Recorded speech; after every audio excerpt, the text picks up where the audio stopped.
நீண்ட நாள் போராட்டத்துக்கு அப்புறம் ஜனநாயகனுக்கு சென்சார் சர்டிபிகேட் வந்துருச்சு. சென்சார் போர்டு படத்துக்கு ஏ சர்டிபிகேட் கொடுத்துருக்காங்க. இந்த படம் தான் தளபதியோட ஃபர்ஸ்ட் ஏ சர்டிபிகேட் மூவி.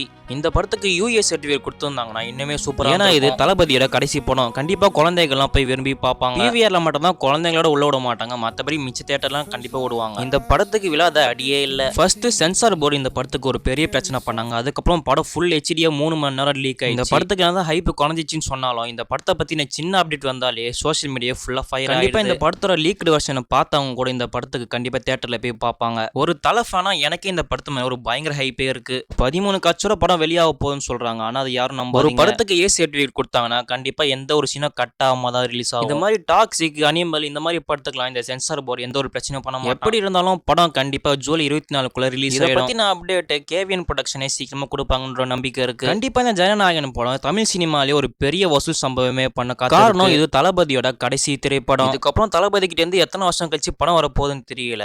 தமிழ்நாட்டுல இருந்து கேரளா வரைக்கும் இந்த படம் ஒரு பெரிய வசூல் சம்பவமே பண்ண காத்திருக்கு. நீங்க எத்தனை பேர் ஜனநாயகனுக்கு வெயிட் பண்றீங்க? மறக்காம கமெண்ட்ல சொல்லுங்க.